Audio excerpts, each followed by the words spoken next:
And we should be live. We're live. Hey, I want to welcome everybody in the Nose for Life, Bill Marion community to this amazing, amazing moment. I don't know that we're broadcasting yet, but Yeah, we're live. You might be live, but I don't. Yeah, I saw that. were we there? 20 Excellent. seconds. We've been live, brother. All right, excellent. We are using new software tonight. So NASA got together with the folks at MIT, and they've been watching our channel, and they put together this new software so that we could beam other people in across the planet. Toby is joining us from Scotland right now, and Scotty Daisy, Great Britain, and we're excited. No, I'm kidding. I want to welcome Toby today to the channel, the Kilted Adventurer. Toby Downs has been a friend of mine for, 40 years, 50 years, a long time. And so today we're having him in here for Vlogmas, and I want to welcome all of you in here. Now, this is a different format, so I don't know where everything's at. I don't know where everything's at on here, so you're going to have to bear with me. And we have different views. I want to show you something right here. Look at this. You got this view. I don't know. Why? So you guys need to talk about this. We only have 3 viewers in here right now, and I think it's like me, you, and Carolyn, but still. We got Brent G, and Junior Foreman. And so you got 3 people. So you got that view. And Toby, I don't know. We're looking at it going, maybe. And then you have this view. Yeah. So you guys need to talk about it, and we need to figure out what the direction that we're going on this. But I have the Kilted Adventurer on here, and we're getting a little slow start. I think you're right. I think some people might have been confused at the beginning. Are you live or aren't you live?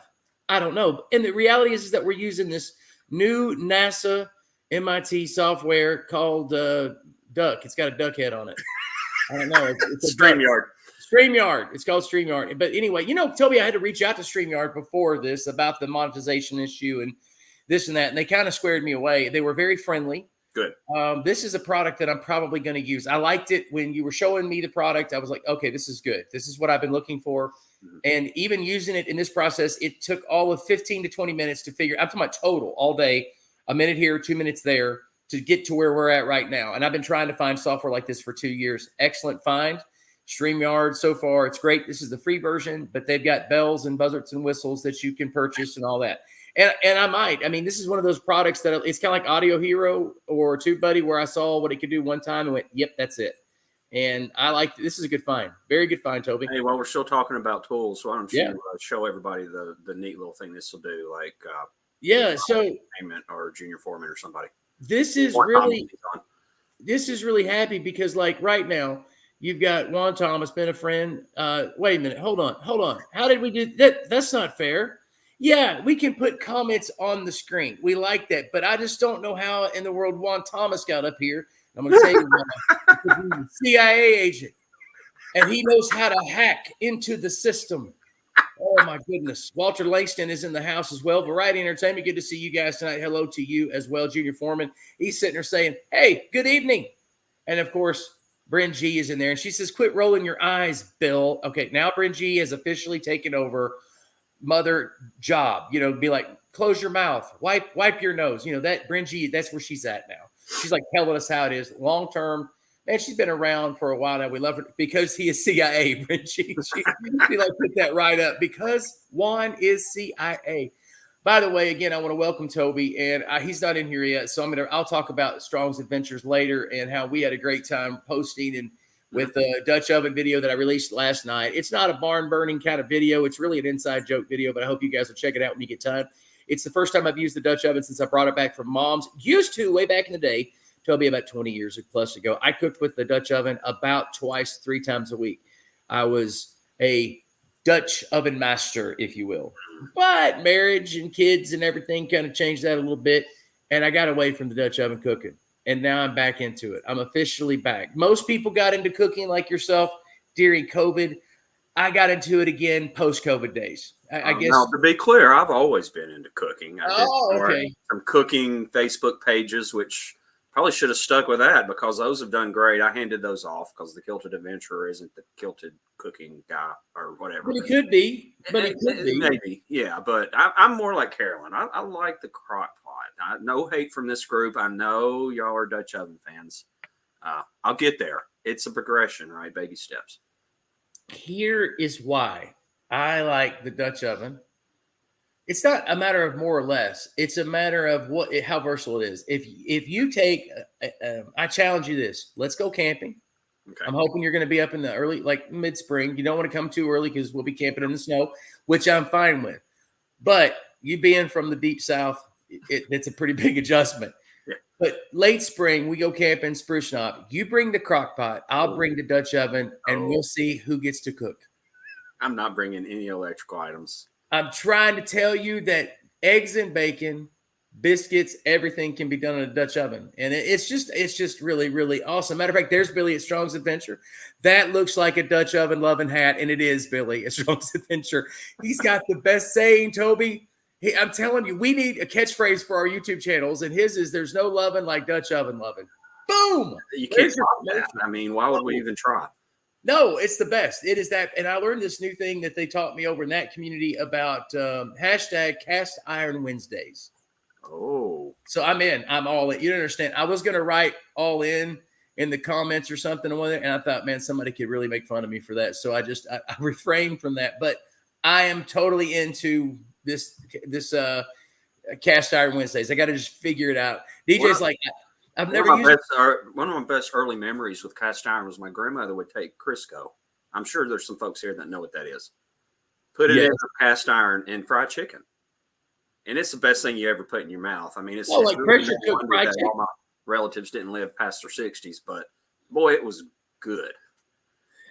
Okay, so she fried chicken, like Southern fried chicken, in the iron pot. You melt down the Crisco with the lard, I guess it is. I don't know what Crisco is. Is it lard? Yes, lard. Yeah, it's you melt it down and then you fry the that. chicken in it in the cast iron skillet. Interesting. I've never, because I'm gonna have to watch some more videos because I'm like thinking, man, because it could burn so quickly. I'm not recommending it. I'm a healthy guy now, but like that's my earliest memory of cast iron. But chicken's good for you. Chicken is good for you. Yeah, I like chicken. You got to cook chicken in something, so why not lard? Have you not watched those videos about the conspiracy against the pro sugar conspiracies? About how Eisenhower had a heart attack and they did this investigation into heart disease, and the sugar industry, this true story, the sugar industry lobbied really, really hard, and so fat became the enemy. And sugar was ignored. And so now we have all this diabetes and stuff like that. And we don't know that eating pig fat is necessarily bad for you. Wow. Good information. I don't know if it's true or not, but it sounds good. It justifies it when I eat fried chicken. Let's see. Better. We can have Dutch ovens made out of aluminum. Yeah. Okay. Well, he's starting to sell me. Are you getting a commission on some of this? You should be. I hope you have product. Toby, I think Strong's Adventure, if he has product like that, he should. Maybe he does. I haven't seen it, but that's amazing. Toby, they make Dutch ovens that are cast aluminum that you can carry in your pack. Yeah, but I'm talking about camping where you drive. I'm talking about safe camping. Toby, I've told people in this, you've heard me say this. I love camping. Like, I really do. And I love wilderness camping by myself out in the middle of nowhere. But when I go to my packing list, when I get that serious, I start thinking, I need my CPAP. Yeah. So I got to get a battery-operated CPAP, which they make, I found out. And I camp where there are bears. So I need something to say. By the time I'm done in my mind packing, I need a trailer. Like literally, like a Winnebago or something like. And then I start thinking, at that price, I could just get a hotel room. Right. So it just keeps going to where instead I'm just in Hawaii, just having a good time in Hawaii. I know folks who have RVs that are more expensive than their home, and they love them. But you're right, you can buy a lot of hotel rooms for that kind of money. I'm telling you, get hotel rooms and entertainment. Of course, variety entertainment. He's like, well, car camping is a thing. And I've watched some of that on YouTube where people will like camp in different settings. This one guy, he makes a living off YouTube. They make those tents that can go on top of your car. You got the tents that go on top of your car, your van, and stuff like that. Like the Pontiac Aztec. You remember that? That was out for 1 year or something. Did it crash that bad? It was bad. Was it bad? It had a built-in tent that came out the back. and that was the big gimmick or whatever. Well, they make them now though, like a Jeep, it's on top of the Jeep. Well, it's not a part of the Jeep. No, but you buy it separately and buy it like for your car and things like that. And it looks pretty cool, but it also looks like a lot of work setting it up. And I don't have any expertise about Jeep whatsoever, but one thing I have observed is that almost seems to rise to the level of a religion for some people. If they have a Jeep, like they're part of the Jeep community and all they talk about is Jeeps and they buy things for Jeeps, and I see it. I do have some literature from the Jeep religion. Yeah. I've been to a few of the meetings. I don't know. I'm weighing I'm it not out. going to go sideways with them people. They're like Juan Thomas. They can make you disappear and you They never can know make what happened. They really can. They can. I got a really good friend. He's a pastor down in Dublin, or Dublin. Yes. Or is it Whitful? It's in that area. I always know it's Dublin, and he's a Jeep guy and a Mustang guy, like two communities. Yeah, he is in two of those car religions. One is Mustang, one is Jeep, and yeah, I mean they're all in. He and another friend of mine who pastors in the same area in Whitful, they are both Jeep people, and yeah, it's a thing. Like they could drive us places and bury us, and nobody would ever find us ever again. Probably. I mean, but they look at me all the time and go, "You need a Jeep, Bill. Right? You need a Jeep, Bill." And like you leave going, "I need a Jeep.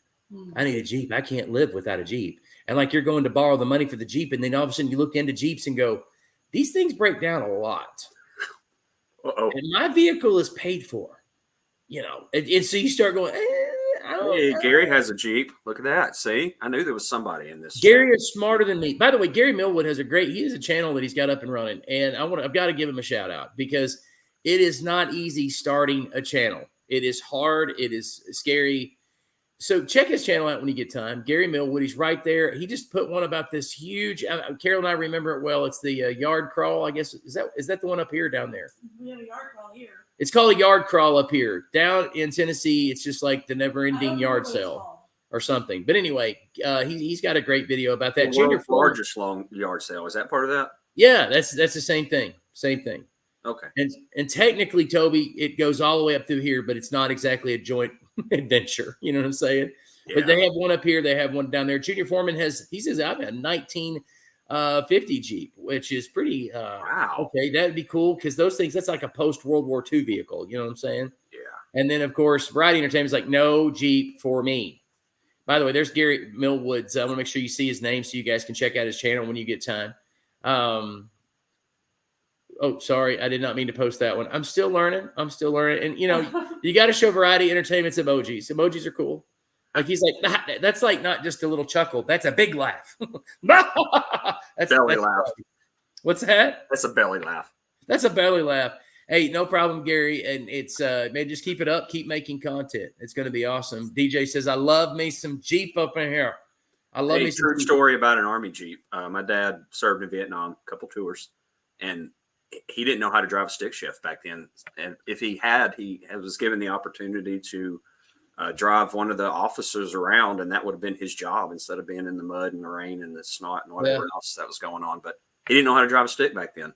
So he got home from the soup or where, Vietnam and learned how to drive a stick because never again. Ended up delivering milk and driving for a living, but ended up being a police officer after that. But yeah, you got to learn how to drive a stick shift. That is the best anti-theft device today, is having a stick shift vehicle. My son can drive one. My daughters can't. Carolyn can drive one. Of course, I can. I grew up on a stick. All my trucks were a stick until the 2000s. And it says, Strong's Adventure says, what a YouTube channel is hard to start. I just followed the Bill Marion rule and put out an Opryland video. No. Oh, my gosh. Oh, Billy, you're killing me. You're killing me. Oh, my gosh, he's hilarious. He put my video up on his channel for his Wednesday hashtag cast iron Wednesday or what. Yeah, hashtag cast. I laughed so hard. But I'm going to tell you, that's a great community, though. They're like friendly and nice. And I'm like, man, what am I doing wrong with my community? No, I'm kidding. But they are just the friendliest, nicest people ever. And very, very warm. Nowhere near as mean as Billy. No, I'm kidding. Bryce is starting to think I should make it up video. Okay. Toby, you wear a kilt. You wear a kilt. What is up with this kilt? I wouldn't think about it much. I wouldn't even ask you about it, except for the fact that it works. I've been hiking with you. You're wearing the kilt. And I wasn't embarrassed because we're friends. And I'm one of those friends that if I'm your friend, I am loyal to the end. That is who I am. That's who God made me. And I'm grateful that God made me that way. So I'm like, look, if the guy wants to wear a kilt, he wants to wear a kilt. He's my friend. Everybody on the trail was flocking to you, asking you where to get them. They want one. They've been looking into it. And I'm sitting there going, you got to be kidding me. Let's just hike already. What's that? You were like, let's just hike already. Quit talking. I'm like, this is crazy. Nobody is this into yeah, it's a thing. And it may not be. Maybe you're in here because we only got like 8 or 9 people in here. And maybe you don't get it. Let me explain it to you. It's a thing whether you get it or not. It's a thing. People are doing it. And it's growing. It's on the up, not on the down. It's not planed out. It's not even got to the skyrocketing part yet, but the trajectory is right. There are more and more places willing to make kilts, more and more places to get kilts, and it's increasing exponentially. I think he's got good shtick for his channel, and we got a lot of YouTube creators in here, content creators. He's on something. One of the reasons why I look at this channel and going, hey, this is a good channel to get involved with now is because his shtick, he hikes, he does, it's the kilt is the MacGuffin of his channel. It's the device, but it's really the channel's really about Toby and his adventures. But the kilt is shtick. Toby, what happened? Why the kilt? Well, true story. I was, and I'll answer your question, but I was up on Signal Mountain hiking a few weeks ago, up going to the Rainbow Lake trails. Not the best marked trails or maintained trails in this part of the state, but it was something different. And I stopped because there was a guy mowing grass and cleaning up leaves out there. He had one of those trucks with the trailers behind us. So that was what he was doing for a living for one of the mountain folk. I don't think, people in some zip codes are afraid of leaves. Let's just put it that way. So this guy was cleaning up their yard, wearing a kilt. I had to stop and talk to him. And I was wearing mine because I was fixing to go hiking. And it's just a bond. It was an immediate like brotherhood of the kilt type moment. I actually, Bill, am putting out a video on Monday discussing this. I'll give you all the answers you want. We're on live stream and it's fine. I've done that before in a different format. This is a complete re-release. Shows action shots, climbing, hiking, swimming, all in a kilt, answering the same questions that everybody asks every time, including on the trail that day. And I've got to say, I am so glad Bill was on the trail that day because there was a wild animal. Yes, it got ugly. And it almost got ugly, and Bill rescued me. So I really appreciate She wasn't ugly, but she was definitely a wild animal. I get mixed reactions. They're generally favorable. A lot of people are like, hey, that's cool. Where'd you get that? How much are they? Since they started doing that, I pass out a little card and show them where to buy one because I have an affiliate program with UT Kilts. So thank you for that business advice, Mr. Bill. Some people look sideways and are like, what in the world's going on here? But not usually. Let me jump in here. Billy at Strong's Adventure says, my brother-in-law wore his kilt to the Texas NASCAR race, and we couldn't walk 10 feet without being stopped. This is the thing. And you don't, when something becomes a thing, I mean, yeah, somebody can criticize and all that, or they don't like it. That's fine. Opinions are opinions. And I don't have a problem with opinions. But to deny that it's something that's growing, fashion trends come and go. And people think that what we've had for the past 100 years has been here for the past 1,000 years. And they don't recognize sometimes when there are fashion trends that change or revert or go back. Some things are cyclic. And I'm not sure that this is it may be a fashion trend that's coming back. I don't know. I just know that people are more and more interested than I would have ever thought they would have been. I've worn them hiking for years, even before I had a YouTube channel, even before I got into the Irish, Scottish heritage thing. Why is that? Why did you get into it personally? They're comfortable. They're practical. I've tried pants. I usually am a little warm anyway, so I'll wear shorts and things around the house, even in the winter. But there's good airflow. You don't have chafing issues because it's constant airflow, but it stays nice and warm. Think about where these things were invented. They were invented in a cold climate. So people see me hiking in the kilt and it's 20 degrees outside, which for Tennessee is cold. I know not for Virginia, but I'm warm. I'm good. 20 degrees is cold. I don't care where you're at. 20 Yeah. degrees is cold. Yeah, that's cold. In the summertime, the winter makes a little more sense, but in the summer, I hate snakes and bugs. You think snakes and bugs scare if you're wearing a pair of shorts or kilt? Yeah, but if you're wearing long-legged breeches tucked in your boot, you don't have to worry about snakes crawling up your long-legged breeches and bugs. You're not going to hike much in the summer in long-legged breeches. I don't know. I don't have enough water to carry with me. I'm going to pass out from dehydration after 30 minutes. I bring a lot, unless you hike with Billy McDaniel. And with Billy McDaniel brings like 7 gallons of water. I mean, we have so much. We have more water than we have anything. Yeah. And so we keep it. But he's buying a kilt.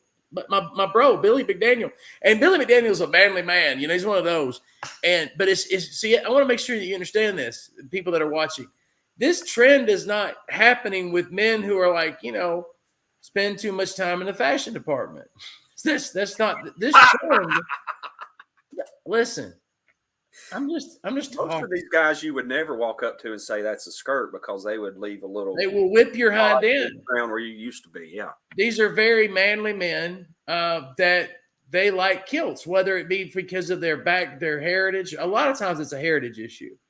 They look at their Scottish heritage, Irish heritage, and they say, this is what by the way, kilts have been worn by all kinds of cultures. We need to address that too. It's not just Anglo-Saxon cultures and the Saxons or whatever that wore kilts. Kilts have been worn all over the world and just about every continent. They may not have called them a kilt. They may have called them something else, but kilts have been around a long, long time. Here's another great comment from Billy. He was born in Scotland and had it made the last time he went to see his peeps over there. It cost a lot of bucks for that one. He had it made in his mom's hometown. That's really cool. That's kind of cool. But that brings up a good point. I don't hike in the wool kilts that are very, very expensive. Those are for special occasions. I hike in ripstop type material or some of the polyviscose material. What he's talking about is absolutely correct. The ones that are made, especially in Scotland, out of wool, they're nice, but I wouldn't take them out on the trail and tear them up. The ones I use are considerably less expensive. I can take them home, put them in the washing machine, hang them up. So it's not the fine quality material he is talking about. I'll tell you one other story because you were talking about somebody was talking about getting stopped every 10 minutes. I think it was Billy. Yeah.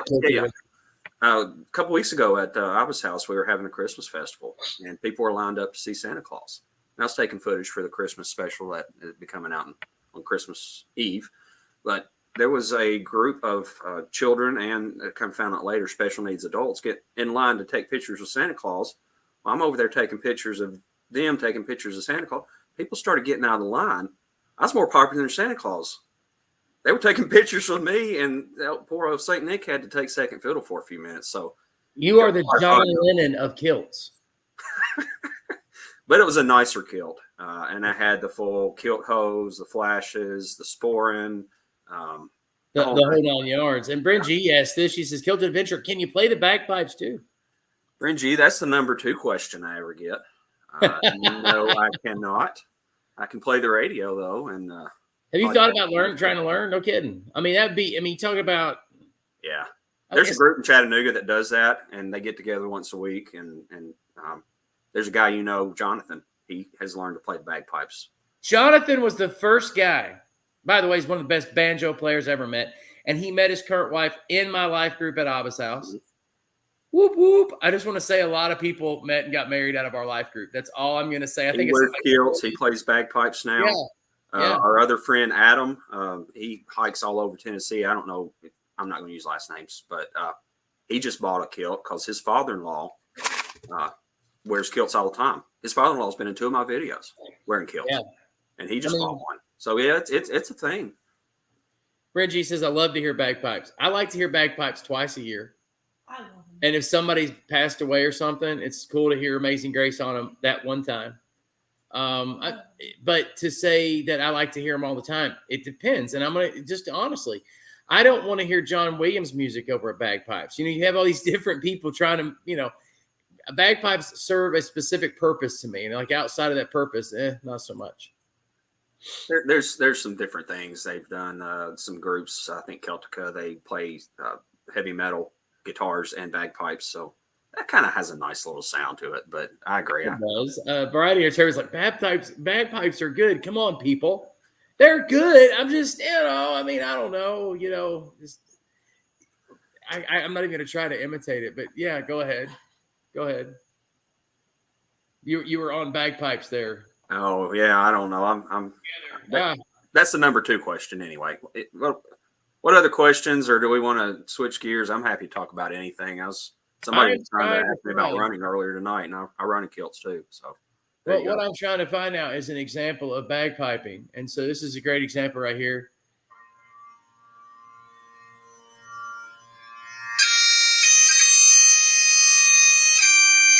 I'm just saying, it's pretty. Cut it at 15 seconds. That's beautiful, though. It's beautiful. You're like, oh yeah, Yeah.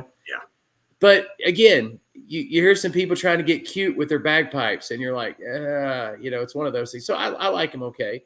Walter Langston says, saw some nice videos of people playing bagpipes. Good videos. Yes, they are. There are some good videos out there, and there are some people who are taking advantage of their natural feminine good looks and playing bagpipes at the same time. And their channels are way better from a metric standpoint than either one of ours. Let's just put it that way. Yeah. They're pretty, and they play the bagpipes. I think YouTube's all about its niche anyway. Yeah. Is you find that but if you're like me, I'm 96% male viewers. So the male viewers tend to be on YouTube more than female viewers. I don't know what the 86% last time I checked, or that might be a little high, but it's close. So it is harder for guys to, do it just on natural looks. I just put it that way. Yeah, I mean, not everybody can build a channel around their looks like I can. That's right. Because all of our 10,000 plus subscribers are here for me and my beautiful looks. That's right. That's why our views go down when Carolyn's on here. Actually, it's not just the opposite. They go up when Carolyn's on here. If I'm starving for views, I put Carolyn on the thumbnail. That's how that works. I mean, I just put me and her on the thumbnail together, and the views go. It's like 30%. I'm not kidding. It's like 30% increase on an average video just by putting Carolyn in, because YouTube is pretty male dominated. It's just dominated by the creators and everything else. Strong's Adventure says, I love bagpipes. Need to play Thunderstruck by AC/DC. I know that's not your cup of tea, Bill. Oh, Billy. That's the song I'm talking about. Celtica did that, Thunderstruck. Here's the thing, Billy, which you got to understand. The guy that, Pastor Bill now, and you guys know that. Okay. But Bill started out as a rocker playing guitar. Never forget that. So people like, whether it's AC/DC or any number of blues bands, that's kind of how I started my music journey with guitar, is with rock. And it's kind of crazy. And it's like, Bill, Toby's watched me play guitar on numerous occasions. Watched me solo out, watched me flop a few times too, probably, I'd say. But yeah. Not bad. But no, I don't play any musical instruments, including the bagpipes. And a lot of people come to my channel and said, I expected you to have a Scottish accent. A lot of Scots Irish all together, and Scots Irish is talking about mostly the Ulster Irish, the ones that are in today's Northern Ireland. But those two groups of people, the Celts in general, settled North Alabama, East Tennessee, the area you're in. It seemed like home to them. They knew how to survive and thrive in this type of geography. It's the bluegrass and all of those things that we embrace as part of our Appalachian culture derive from that. Yeah. This part of, let's say, West Virginia, Dolly Sods, that area, the area of Seneca Rocks where you and I went hiking, that area almost exclusively settled by Scotch and German. German stayed. Scotch kept going south. Or Scots kept going south into East, like you mentioned, East Tennessee. And you can tell, not just by how they farmed and how they farmed differently, just these nuances, but also in the way English evolved in those areas. I can't remember the name of it now. Goodness gracious, I wish I remember the name of it. But there is a dialect here that, for instance, back in East Tennessee, you know how we talk about down there. It's house. Hey, you coming over to the house? And then come on over to the house. Here, house is host, What? And it's a different host, and it's just a completely different. So everything kind of sounds the same until you get to these certain words, and it's that German influence. Also, places like we would call it McGaheysville in East Tennessee, but here it's McGaheysville, and that's from a German influence. And they're Stanton is pronounced, it's spelled Staunton, but it's pronounced here Stanton. And there's little nuances like that you pick up on. And when you ask experts around here, they tell you, and I cannot think of the name, love her heart, a pastor in Elkton even told us what the dialect's called. There's a name for it, and I can't remember right now. Barbara Hensley, she's the one, and she was so sweet to kind of say, hey, let me tell you, because her uncle or dad or something studied that, and it's extremely interesting. Brent, she says, my parents always told us that we were Scotch-Irish, not sure if I've never traced our heritage. You know what? If you're from the Appalachian Mountains, it's just a good guess to say you're Scotch-Irish. I've got to play this. Hold on, not that one. Hold on, I've got to play this one.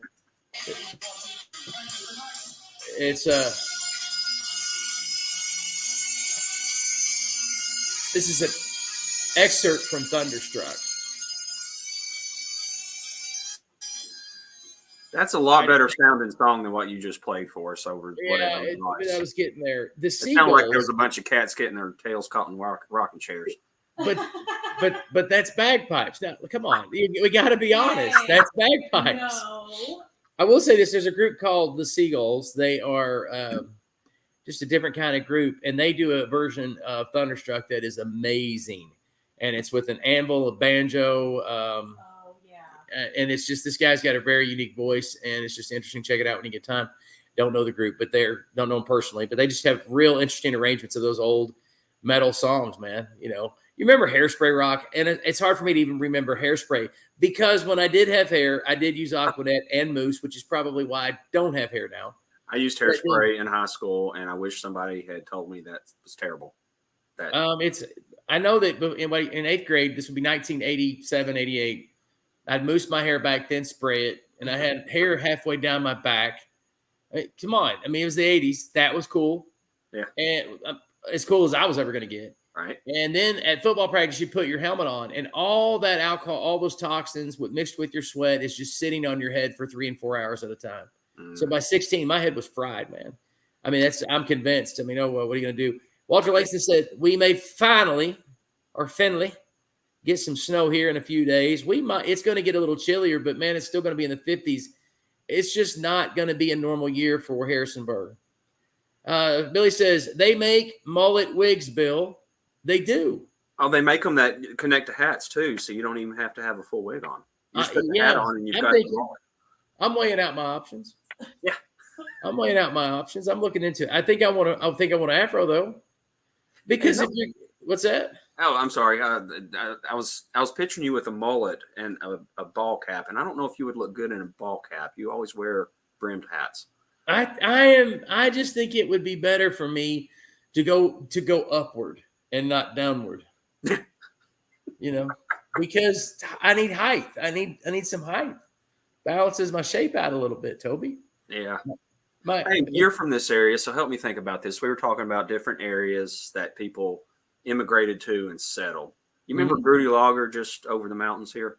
Yeah. Was that the Swiss? There was a whole community, and they have like a festival every year, but I can't remember what country. I'm not going to double down on that. I don't remember. You said Swiss, like that makes sense, but then I'm going, wait a minute, or is it Austrian? I'm like, no.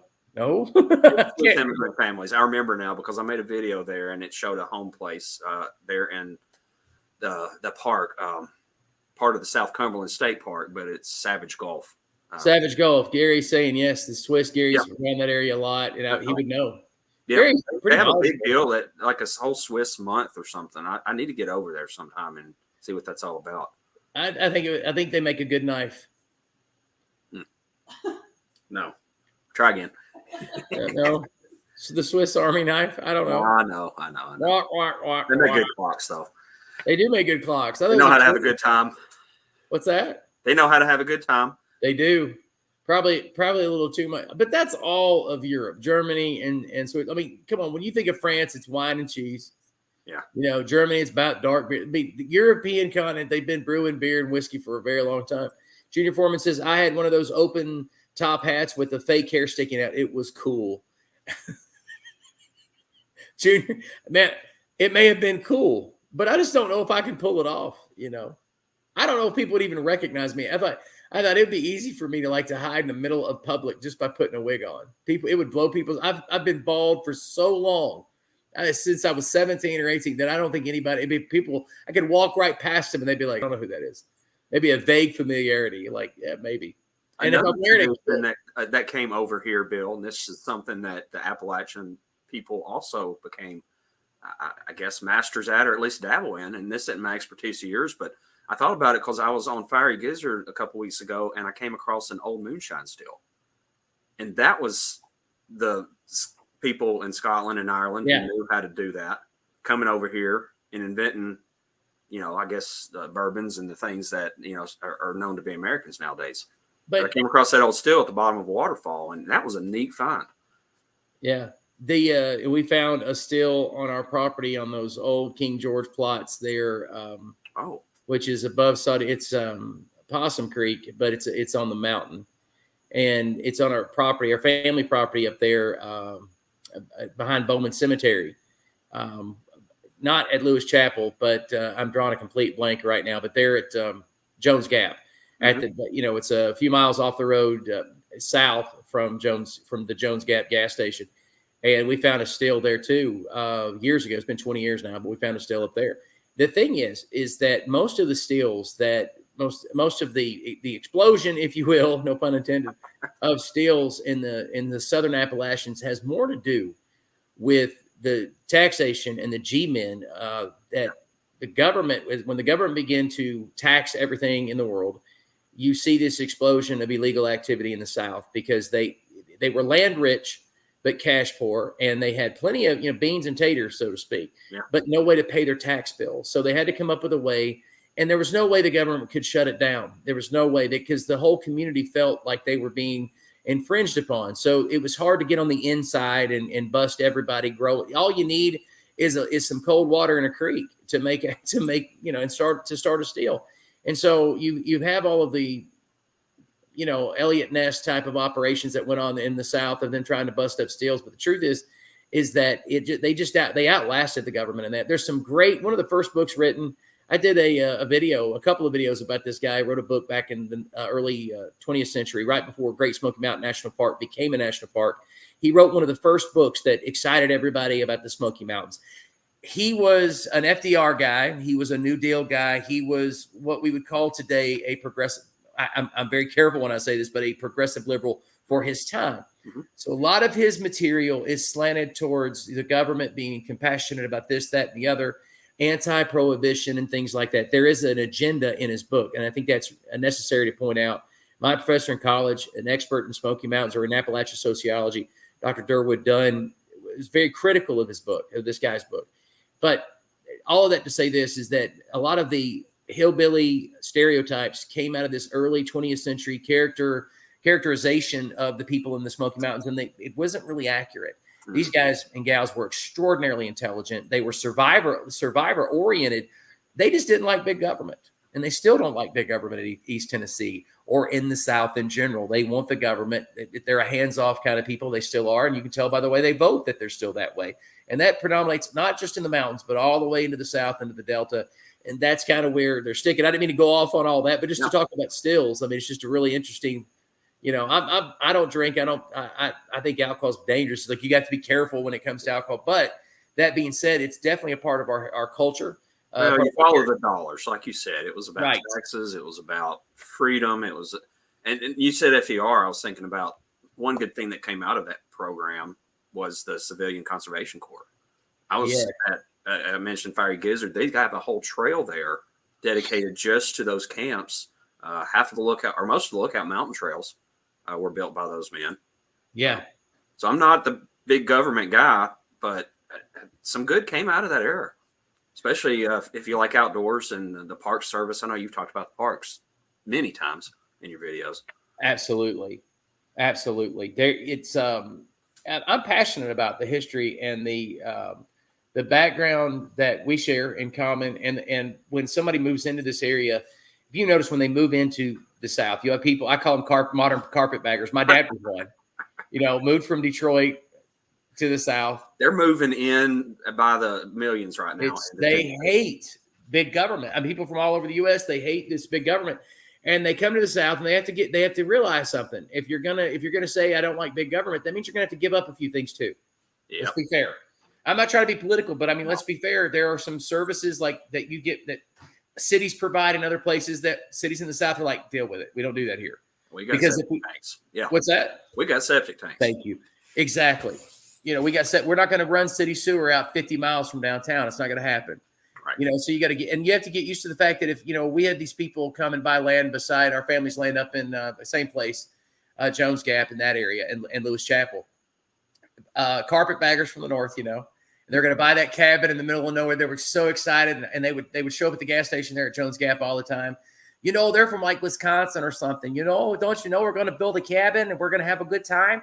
And I mean, they were so into it, and they lasted 2 years. And one of the reasons why it was hard for them to get it in their head, their 2 hours probably, their grocery runs are going to take them 4 to 5 hours. It's going to take them an hour to get to Walmart down the mountain.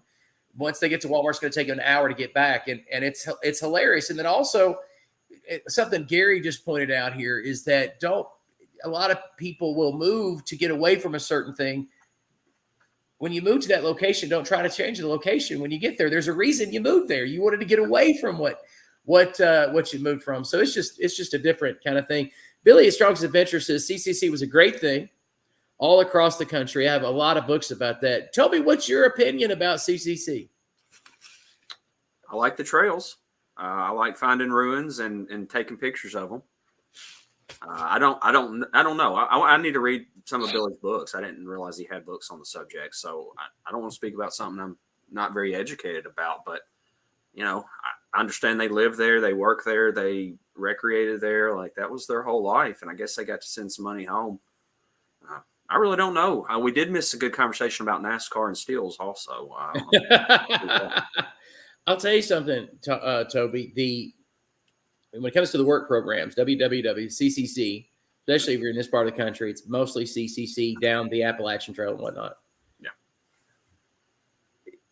It is a debatable discussion. I cover the CCC every time there's a marker in one of our videos. The reason why is it's an easy topic to cover and talk about because they did a great job in their marketing. They did a phenomenal job in their marketing. Yeah. There's a marker everywhere to CCC, every trail. They left a mark for a marker. Okay. Right. But even the same party that pushed that agenda, the work program agenda, which by all accounts failed. By all accounts, those work programs failed. They were not economically prosperous for our country, but they did boost morale. That's a fact. They boosted morale. They lifted people. They gave people the idea that something was happening for their benefit. And everybody was sort of connected to somebody in the CCC, and that made it feel good. You thought one of yours was benefiting. Even if overall it didn't generate a whole lot, it still made us feel better. And making matters a little more convoluted is that a lot of the agenda of the CCC, a lot of the trails that were built, a lot of the roads that were built, Blue Ridge Parkway, the finishing of Skyline Drive in Virginia, there were agendas, private business agendas attached to that as well. So it wasn't like just the people benefited. Always, especially when it comes to a tax and spend kind of project, there are always very rich people benefiting from it. Always. People ask me why I'm conservative and why I'm Republican because I'm like, well, we're honest about our greed. We're a little more honest. Democrats not as honest about their greed, but still, it gave people a boost in the morale of the country during the Great Depression. They did leave a legacy. That being said, the same party that pushed that agenda would be anti that agenda now. And Republicans these days would be more pro work programs probably and building something that lasts than progressive Democrats would. Why? Because of the environment. We would never build the Blue Ridge Parkway now. We would never build the Skyline Drive. There are people now pressing the agenda for the Blue Ridge Parkway to charge, which I am vehemently against, which I will petition and sue and do everything necessary to keep them from charging for the Blue Ridge Parkway because it doesn't belong to the government. It belongs to the people. And so those type of discussions come out of the discussion of the CCC, because we've inherited their vision, and now we have to steward their vision, and it's complicated now. It's controversial now. It's a sticking point. Anyway, I'll talk about that all night, so I'll shut up, Toby. Back to kilts. Let's back. Hold on really quick. My grandfather, Billy says, my grandfather was in the CCC. Now Billy's like, I'm offended at what you're saying, Bill. Yeah, I'm done. No, not at all. No, not at all. Beavers, let's see what he says. Beavers Bend in Oklahoma has had some great cabins built by the CCC. Everywhere you see me hiking and driving in the state of Virginia, North Carolina, Tennessee, West Virginia was engineered by the CCC. That is a fact.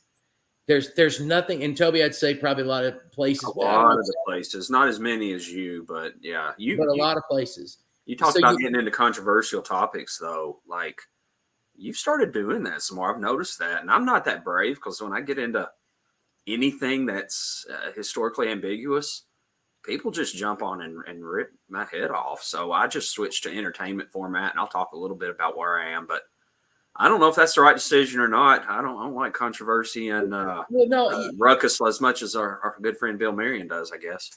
It is one of those things where, okay, national parks, I'm going to be careful here, or we're going to have like a 4-hour live stream. Nobody's going to be in here, and I'll still be talking to myself. I've learned this thing where, okay, so you got this circle of knowledge, right? Let's say you got a sphere of knowledge, Toby, if you will. And everything you learn, you put into that sphere, right?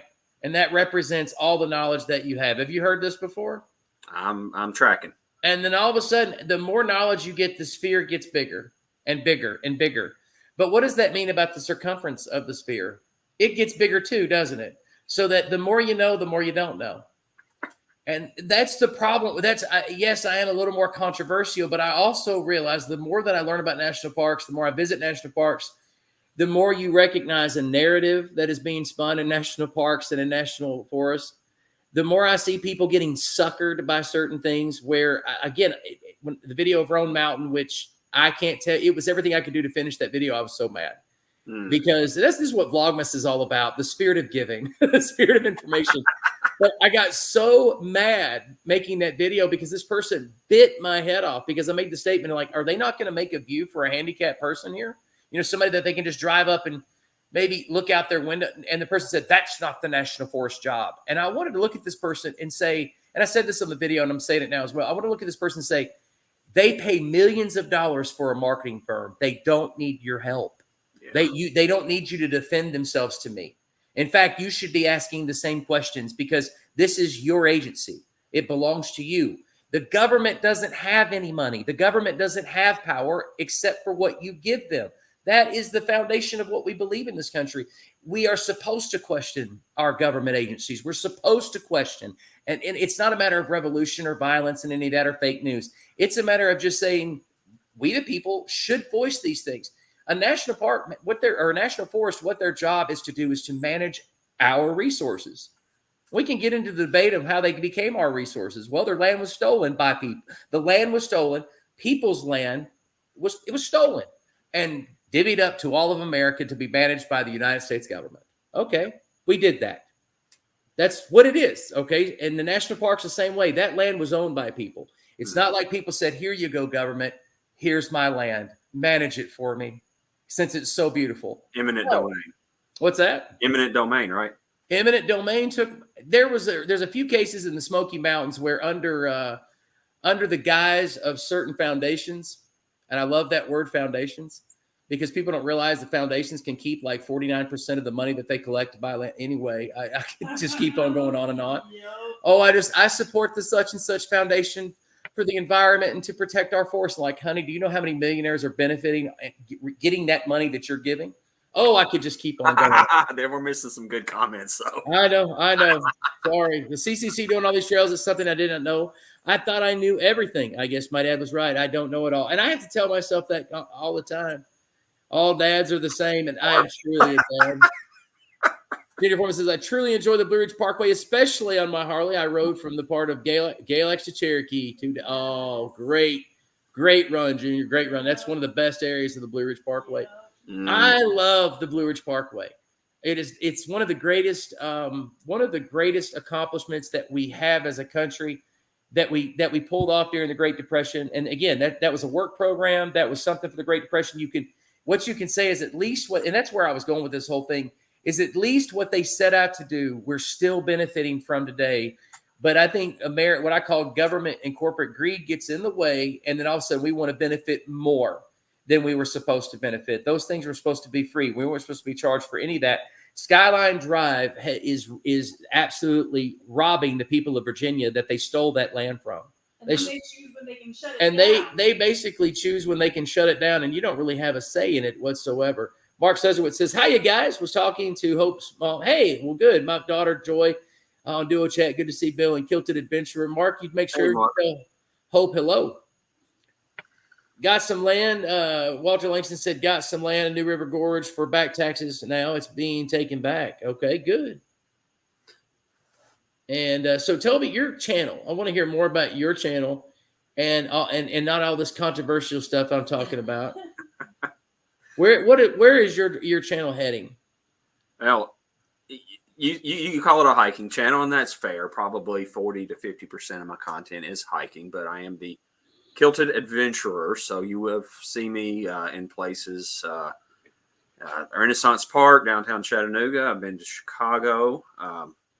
Trying to get out more as travel allows. I'll be in Shelby Farms and Memphis in a very soon upcoming episode. So trying to get out and about more. I know you're encouraging me to do that. I'm still an outdoors guy, so I'm going to be on a lot of trails. I'm going up to Piney River tomorrow. I don't know if you ever did that trail. That's a good place. Been there. That's nice. It looks like they got an overlook, at least 3 bridges, and wow, pretty good looking waterfalls. So I'm going to try that out in the morning. But yeah, it's just about me getting out and doing. I'm trying to, take the outdoors to people who maybe can't get out and enjoy it like they used to or want to, or maybe to encourage them to do it. I know there's a lot of folks in this chat that do that. I was curious, Bill, you were talking a minute ago about accessibility in the national park. Mm-hmm. And I know when you went to Prentice Cooper, you ran into some of the same issues. I'm not trying to stir it up, but I also... Oh, man. There's a lot of different types of trails. And one thing I do in every single episode is I talk about the trail from a difficulty standpoint, because you can go on All Trails or Cumberland Trail Conference or any of the websites, and you get somebody's opinion. This one's moderate. Well, moderate can be 2 or 3 moderate, or moderate can be 7 or 8. Come on. Yeah. So I tell people, look, this was hard and I'm in great shape, or this wasn't bad and this is what you can expect. So I'm kind of trying to do a public service there. But I'll be honest, I get out real early because the lesser moderate or the easy trails just get overrun. Yeah. Like, the popular spots. I was on Signal last weekend doing one from Edwards Point. I didn't know there was a cheater trail where you could park behind the high school and just walk there. I went the really hard way, but time I got there, there was, kind of the stereotypical, family, strollers, kids, dogs, mom, dad, grandma, and grandpa there. And that's great. I love people getting outdoors, but I also don't mind some of the more remote areas too. So I know it's a balance. You've got Foster Falls. It's got an ADA accessible ramp where you can take your wheelchair right up and look at the falls from over, which is amazing. But also like some of the more remote areas. So what do you think about the balance on those two? I think that you need to go where you can get people to watch a video about. I mean, at the end of the day, it's really about, okay, you can discover, like if you discover something that you haven't seen on the interweb, if you can find something that's like, hey, this trail it's not a great trail. It's not this, but man, the payoff is so big. And I've never heard anything about this, undiscovered trail in East Tennessee or whatever. I think that's always going to be a good video. And it's going to be a great experience. Those are some of my best ones. And for me to make is to tell people and it takes those kind of videos a while to get 1,000 views because it isn't a big name. I'm trying to find this one video because I always forget the names of these places, but the 2 videos that Billy McDaniel and I hiked, one was here in Virginia to the #1 hiking destination. It's a mountaintop, extremely difficult for me. And we took the road less traveled by to make it easier. Mm-hmm. And it was still very difficult. We get to the top. It's so crowded. You can barely walk around. And yet it was still worth it. It's that good. It was crowded. It was awful. And yet it was still amazing. And man, if you come up here, there is a strong chance you and I will end up on that mountain because it is a bucket list mountain. It is the best of Virginia. Mount Rogers is the tallest mountain in Virginia, and it's a waste of time to go there by all accounts. It's really a waste of time. They added wild ponies to get people to come hike the trails. I mean, it's that bad. And that's, I'm going to make a video about Mount Rogers this year, I'm hoping, because of the disaster marketing campaign, the disastrous, you're the biggest mountain in Virginia, and it's exciting. And this is back, we're going to go back to the 1950s, and everybody's carving up real estate to see, who's going to cash in. And the controversy that went on for the next 50 years to the point that nobody really wants to go there now. It's hilarious. It is it's I don't know how to describe it. It's a comedy of errors that happens. So Carol and I are going to go to Mount Rogers, the tallest mountain in Virginia, and really just kind of make fun of it. I mean, really just kind of there's no overlook up there. There's no tallest point up there. And then environmentalists got a hold of it to where you really can't, you have to hike in now. And it's like 6 miles to hike in. So that minimizes who can, you have to understand what that means when you make it. And Roan Mountain, hate to bring that up again, it's the same way. When you restrict an area that way, you have eliminated, I think 70% of society is what the reason why we have roads to the lookoffs that we do. The reason why there is a road to Pikes Peak in Colorado, it was so that we could get as many people to see it as possible, to make it the least restrictive, not the most restrictive. And so when you eliminate roads and easy access trails, you've basically made it to where just 30-40% of the population can go. When you've done that, you are slowly making it to where people don't even realize how great it is to go there. And that's the part, because then start looking at the real estate around that place and who owns it. Yeah. Anyway, because you'll be surprised at the names attached to those land holdings. But let's go on to your other part of your question. Billy McDaniel and I also the chimney tops over in North Fork Mountain in West Virginia. My favorite hike of the year by far. Favorite hike of the year. It's first of all, it's a dry mountain, so it made the hike less soupy, less buggy. Which I don't really like dry areas, but it's in a rain shadow. It's overlooks, like you can see Dolly Sods from that direction. That is probably one of the best hikes east of the Mississippi, and websites all over the place, like popular hiking websites that you and I both visit. They will tell you that this hike is probably the next big hike east of the Mississippi. Go now before it gets overcrowded.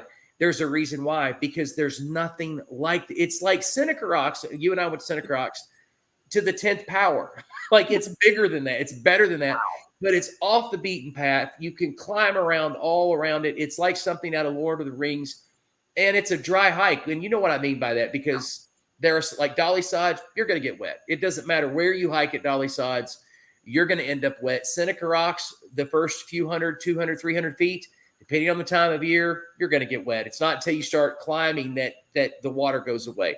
West Virginia is a soupy place. It's really soupy, because you got those little lulls and there's plenty of rain and plenty of water and all that.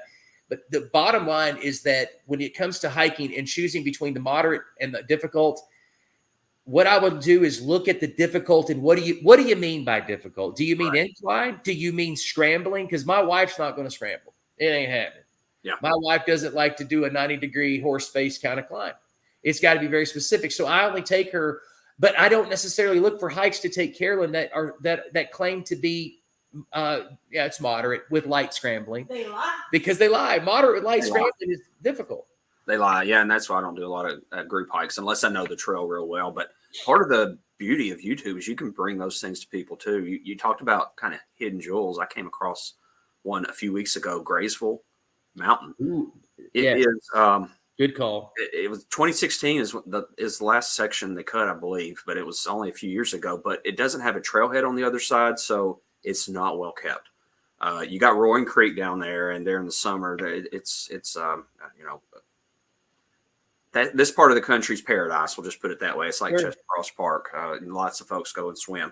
But when you start climbing, it's thorns. I got poison ivy. You end up, though, at this amazing waterfall, and then the overlook up there. And I didn't expect this because most of the overlooks around these parts, you're on one ridge looking at another ridge, and there's a gorge between you. Right. Beautiful, right. This overlook was rivaled only in these parts probably by the Sequatchie Valley overlook if you're driving over 111. you could see as far as the sky. And Yeah. that is someplace most people won't get to go. So I called it the best overlook in my thumbnail. It's done okay. I hope a lot more people can see that, because a lot of people can't go to that one. There's not a road. There's not a way to get there quickly. But that was a surprise, and I really had a good time that day, even though I got poison ivy. And that brings us back to the Kilt. Not a good combo, but, you know, they make stuff for that, so it's all good. Yeah, they do make – I'll tell you, talk about hiking West Virginia, Tennessee, the Alleghenies that run into the Cumberlands. There's a transition line there that's around Burke's Garden. I made a video about it this year. Highest valley in Virginia at 5,000 feet. I mean, I think it's 5,000 feet. Anyway, it's a very high valley. And the transition between the Alleghenies kind of jam into the Cumberlands. And you get this really unique look, Toby, because, you know, you mentioned there at what is it called? The overlook there. Sequatchie Valley there. Yeah, Sequatchie. Thank you. Sequatchie Valley.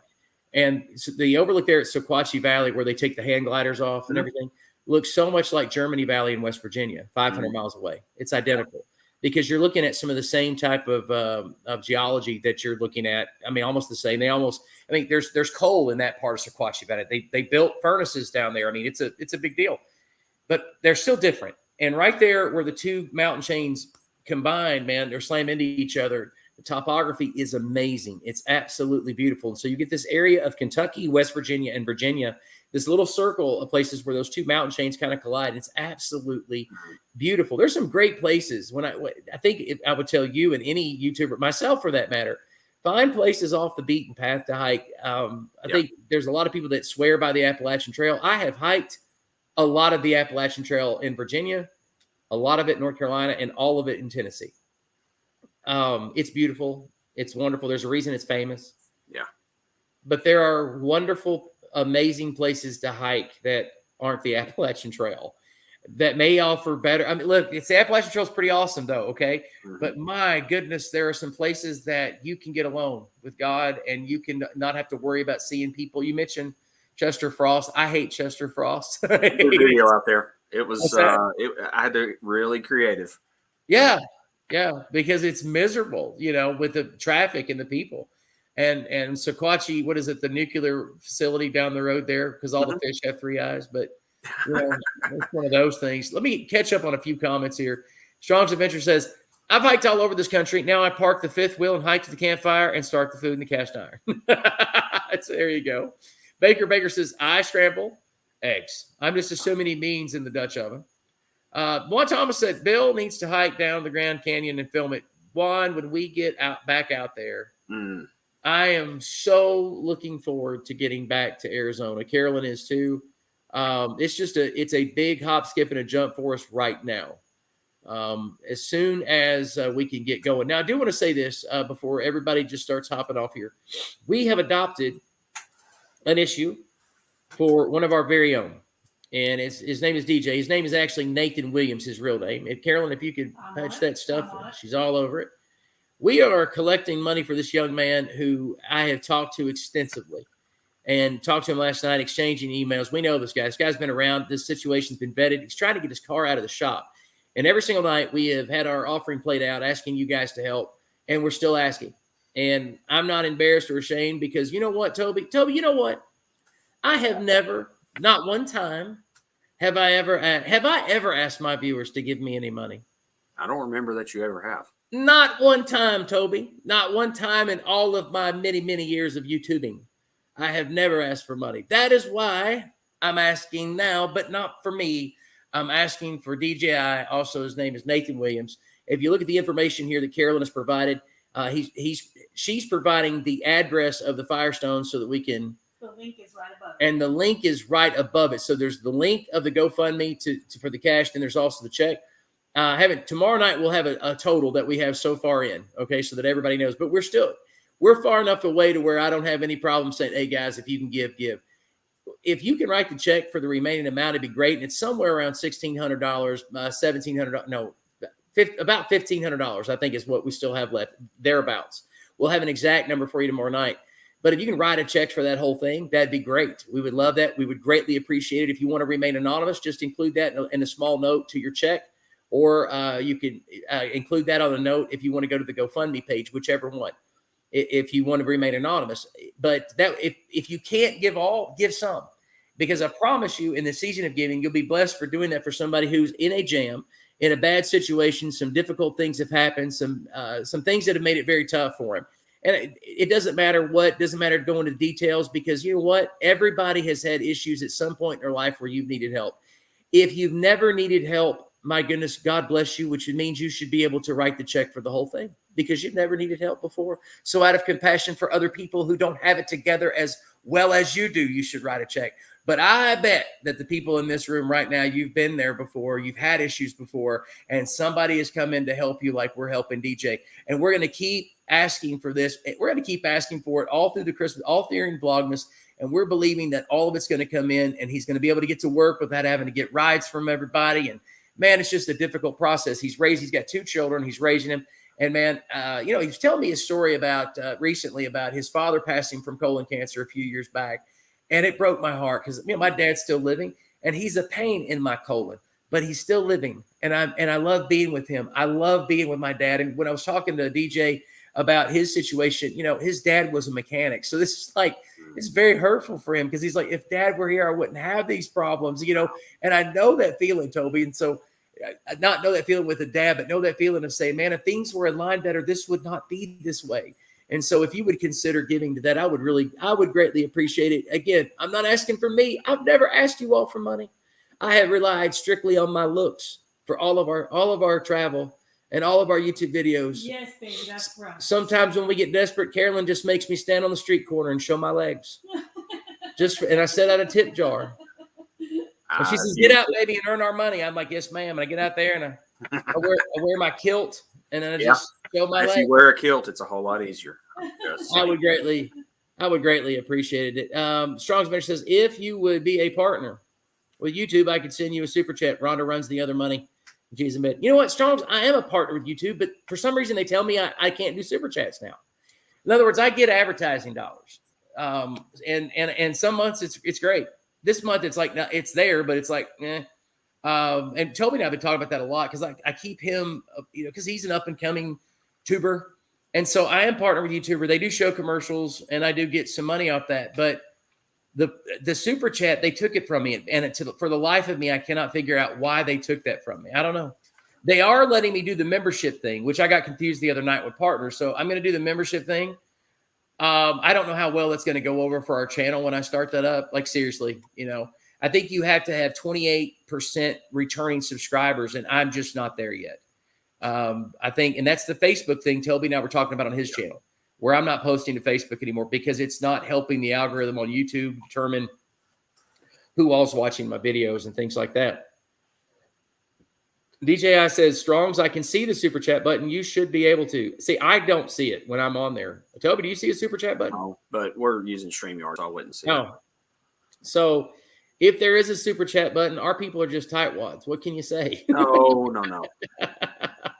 I love our people, and I'm always so thankful when we have people come on. I need to take that comment off. That's something I'm not used to doing, is taking the comments on and off, Toby. I think that would be where I like seeing the comments. So I'm a very visual learner. So sometimes when you say something, I don't understand it. Yeah. It's an enhanced experience. I mean, it is what it is. Technology, NASA, the NSA with Juan and everybody, they all came together. Here's my question. Juan with his Dutch oven. But here's my question. Do you guys like this view, or would you rather have this view? So which one? We're going to call this one view B, and this is view A. This is view A. This is the one you guys have been watching all night. And this is view B. Let's hear some votes. Come on, help us out. I like A. Carolyn, if you did it rapidly, it would look like the Twilight Zone. Okay, let's try that. Okay. DJ gave 99 cents. I don't know. I have no idea what. I think he's trying to show them how to get the super chat going. $sign below. I believe that's where you donate to your channel. Hey, you can donate $100,000 to my channel. No, okay, everybody. Hey, Toby, you won. DJI super chatted 99 cents. Whoop, whoop. All right, so I guess it does work. I have no idea. I don't know. I guess I'm wrong, Billy. But look, everybody's voting for you, Toby, on the A. Well, they like to see the close-up view of Bill. That's what it is. You're a handsome man. I don't care what everybody at church says about you. I know. I am a handsome man. I feel sorry for people who don't understand the complexity of my beauty.